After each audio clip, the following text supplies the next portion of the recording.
Hello, welcome to the Union Pacific Railroad Geneva Subdivision. My name is Darrell Cruz. I'm the owner and builder of the layout and also your host for this video, episode 17 of season 2019. In the last video, I asked viewers to leave comments on what they would like to see in upcoming videos. There were two main responses. One was to see switching operations at different locations, and the other was to get an overall view of the layout and some information on industries. This video is an overall view of the layout, a look at the different rooms that make up the layout, and also a little bit of information on the track plan and how all things kind of work together on the layout. Before we get to that though, I want to encourage you to follow me on Twitter and also on Instagram. If you want to see day-to-day updates on things that I'm doing on the layout, I'm posting on both Twitter and Instagram. When I do something on the layout, I take a short video and have been posting it. So if you want to see day-to-day updates on the layout and how things are progressing, follow me on Instagram and Twitter. For both of them, my username is UPRRGenSub. Now, before we get to the overview, I want to share with you the track plan. This is not a complete track plan of the layout, but it definitely shows how the pieces from the layout in Rochelle fit into my present basement, and then how the rest of the layout is kind of positioned around. I have someone I think maybe putting a track plan together for me in the near future. I'm going to be hopefully sending some aerial photographs, and in the near future, I'm hoping to have a track plan of the complete layout. So with that, here's the overall plan of the Union Pacific Railroad Geneva Subdivision. We are walking down the steps into my basement.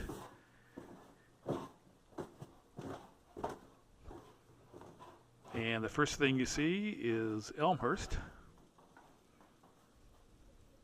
And then you have two directions to go to the two main rooms of the layout. One to the right and one to the left. As you can see, we do have some trains running. And there is a bathroom, by the way, which is always nice. I did not have a bathroom in Rochelle. Definitely convenient to have a bathroom in this basement. Here is the main room of the layout. And it's carpeted, which is good on the feet. And you have your dispatcher's panel. I do have 4 trains running with the JMRI throttle. Here I have it set for doing 4 throttles. I usually don't do that when I'm running. I just do 3. But when I have guests over or have an open house, I usually run 4 trains, 2 in each direction. And here's my dispatcher's panel. I have an abundance of monitors, as you can see, and you have a complete schematic of the layout. That's the Railroad and Company software that does that, and it basically controls the signaling. And then we also have JMRI software, which here you have the consist control. It does decoder programming, the Y throttle, which is in conjunction with the engine drivers app on the smartphones. And so you have the complete setup there. I have a 4th monitor that I usually watch TV on.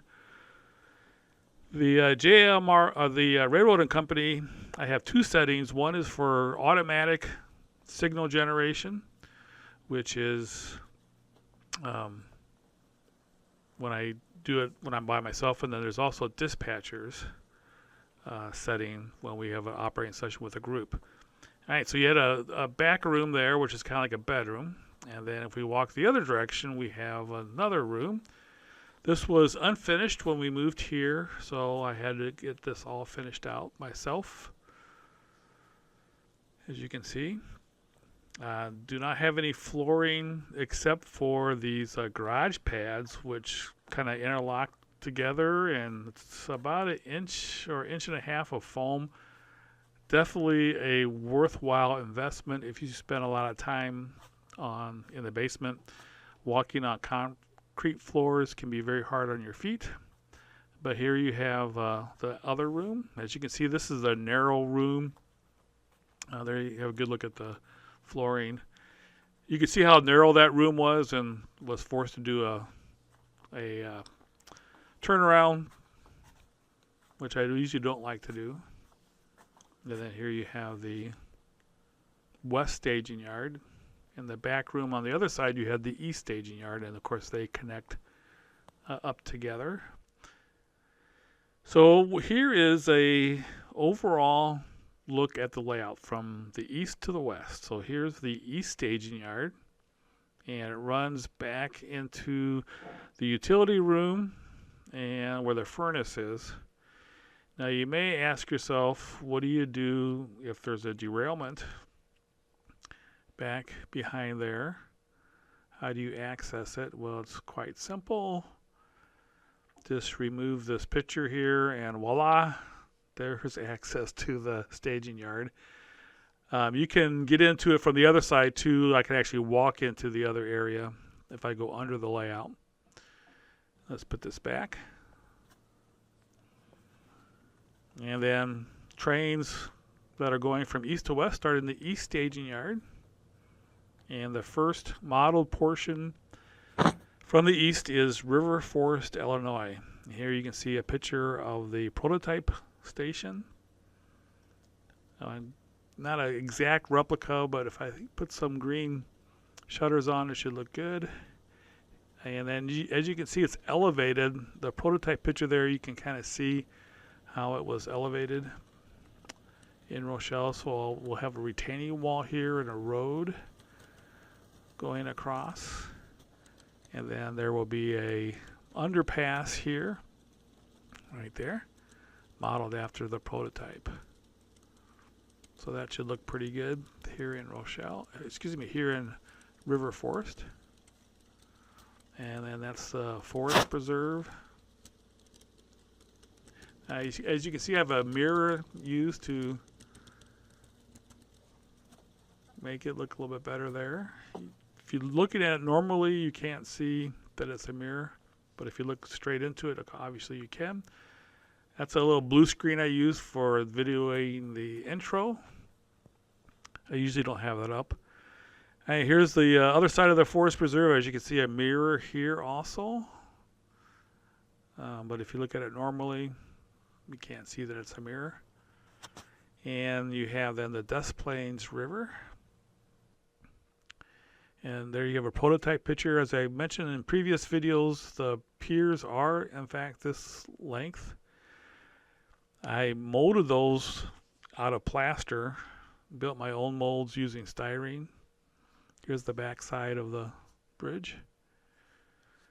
So it's a pretty good representation of the prototype. Have to put railings up yet at some point in time. Once it crosses the Des Plaines River, we head into Maywood.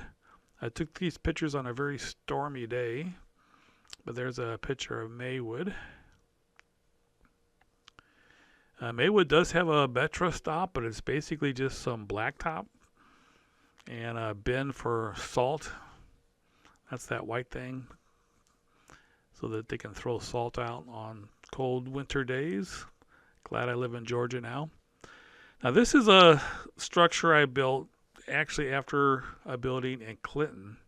This used to be just west of the Mississippi Bridge when I had this layout in Rochelle, and I just couldn't fit it into the location here. And I wanted to use it. I liked the model, so I put it here. It's a typical Midwestern factory, so I think it looks good there. Between Maywood and Proviso. These are just generic buildings here, not necessarily any prototype there. Still need to do some roof detail on these and some ground work to kind of join the building to the scenery. The last one there on the right doesn't have a roof yet at all. So definitely need to do some work on that.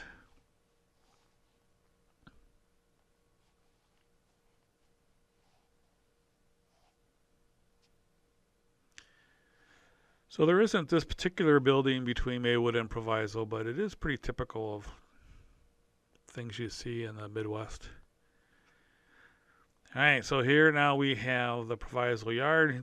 And the inset there, you see the actual yard. This is obviously very condensed, nowhere near as big as the real one.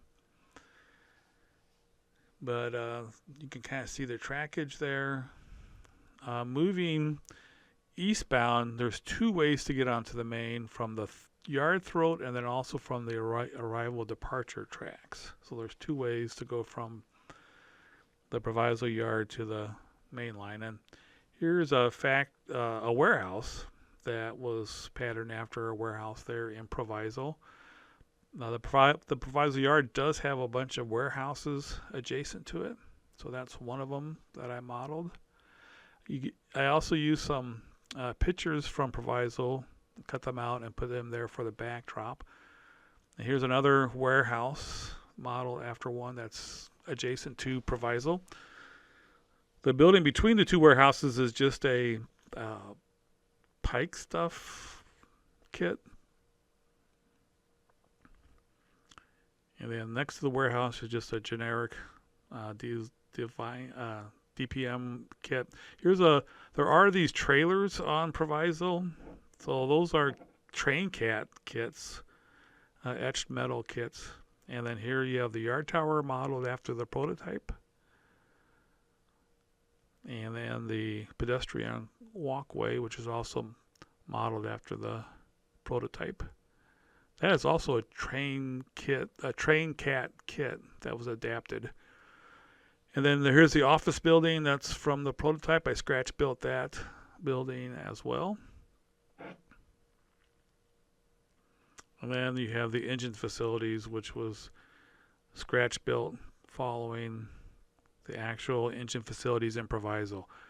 The left-hand portion there that you're looking at right there in the foreground, that is actually a microengineering's kit that I modified, but then the brick part is all scratched. There you can see the prototype fueling station. Now those four trains there and the four tracks there, those were the part of the staging yard for the layout in Rochelle.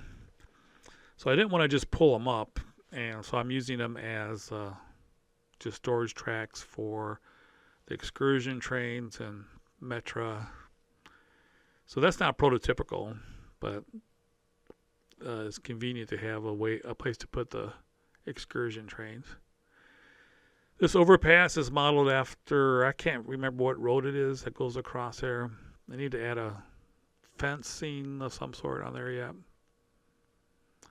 The parking lot there will just be containers. I'll probably extend the parking lot underneath the overpass there.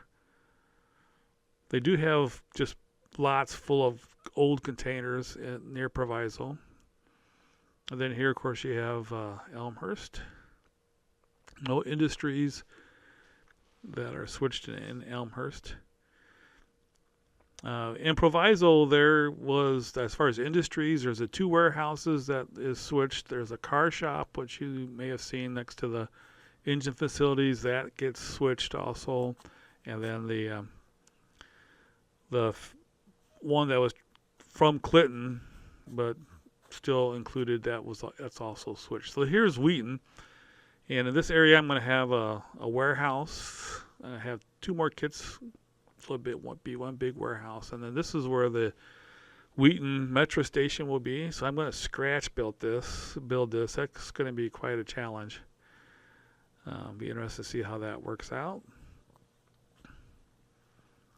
And then to cover the hole in the wall here, I'm going to put a pedestrian bridge. This is a pedestrian bridge that's right there by the station. They used an old railroad bridge and converted it into a pedestrian bridge. So I'm going to put that there and incorporate that to hide that hole. And then this will be Wheaton. Here's the train list for eastbound and westbound. This is the westbound list of all the trains. And this is the eastbound list. So you can see I have them checked off. I print that out every time. This is a full day's worth of trains, so I kind of print it out all the time, and so I keep track of which trains I've run. And we can see a intermodal train going through.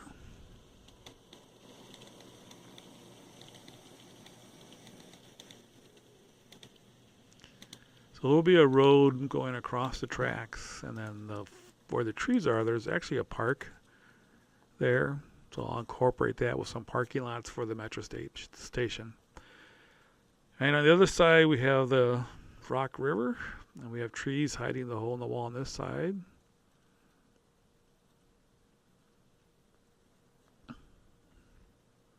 And then from the Rock River, it goes into Rochelle. And the industries that we have here are Total Logistics Control, which is a warehouse there, which is an actual warehouse, big, huge warehouse in Rochelle. And then the rail box cars are at Heinz Lumber, which is an actual place in Rochelle. And then the cement is just kind of generic. And this is going to be the BP oil, a crude oil facility or gasoline facility to have tank cars and loading and unloading. And then here's the tanks for the BP oil. It actually should be on the other side of the tracks, but there's no room, obviously. So, and this is kind of the seedier part of Rochelle with an old hourly hotel there. And then Patterson Lumber, the abandoned passenger station, and some trailer houses that are actually in Rochelle. It's a pretty seedy part of Rochelle. And then here's the Rochelle Water Tower. Built that from drawings of the actual water tower, and of course the overpass in Rochelle. The power plant down by the tracks, the railroad park. The gift shop there was built from scratch after the actual gift shop that's there. And then the railroad park is also scratch built. The power plant's a kit bash. These are two houses that I also scratch built after the actual houses that are situated right there. That caboose is actually there also. Somebody opened a bread and breakfast there. And then this house here is scratch built after the actual house that is right there. Needs some repairs. And then the rest of them are pretty much just kits. And then this is the last thing I just did. Check the Instagram or Twitter if you want to see some videos of that. But I just recently added this road here. A lot of roads to do in Rochelle. I think that's what I'm going to be doing next on the layout, is doing a bunch of roads in Rochelle. I built this section of Rochelle 10 years ago, and it's been just kind of sitting like this for 10 years. So I'm kind of anxious to get going on that.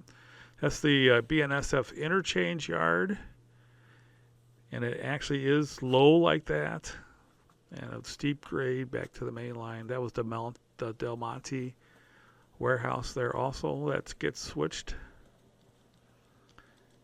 And then here is the Global 3. Back to Rochelle a little bit. The next video that I'm going to be doing is going to be the switcher, the BNSF switcher in Rochelle. So you can look forward to that this Sunday, hopefully. All right, we're not going to spend a whole lot of time here in the intermodal yard since I've done a number of videos on that already. But you can see where that's all situated. So in the BNSF switcher, which you'll see in the upcoming video, collects cars from all those industries. Here you can see their trackage in Rochelle a little bit better. You have the 2 mainline, 4 classification tracks, and then 2 load and unload tracks. So there's a Del Monte plant, Heinz Lumber, Total Logistics Control, and BP Oil that it collects cars from, brings them to the interchange track, gets picked up from by a UP train. The UP train drops off cars, and then the BNSF switcher distributes them. So that's what you have to look forward to on the next video. That's a granary there, Pitzer and Sons, one of the two granaries in Franklin Grove.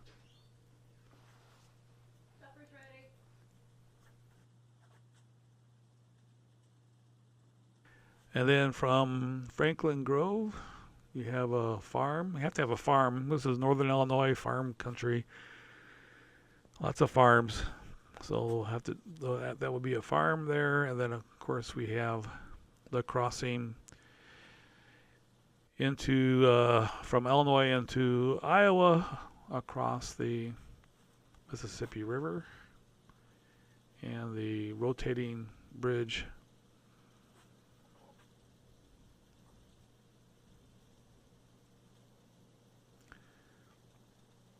We'll stop here and watch a train go by.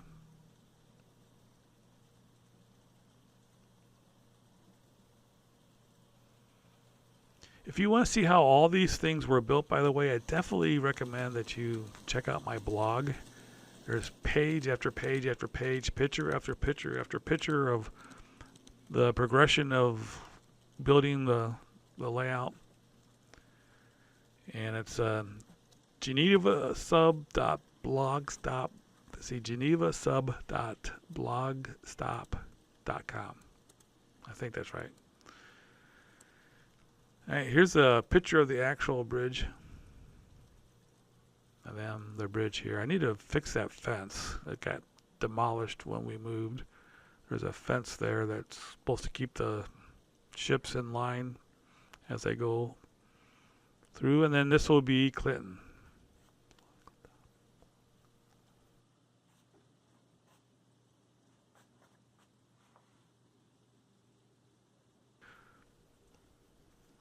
And then this is the abandoned railroad station in Clinton. Needs some graffiti on there. And then we have the West Staging Yard. And that's a complete story of the Union Pacific Railroad Geneva subdivision. Here's the track plan. Hope you enjoyed the video. Stay tuned for Sunday's operation video. Take care.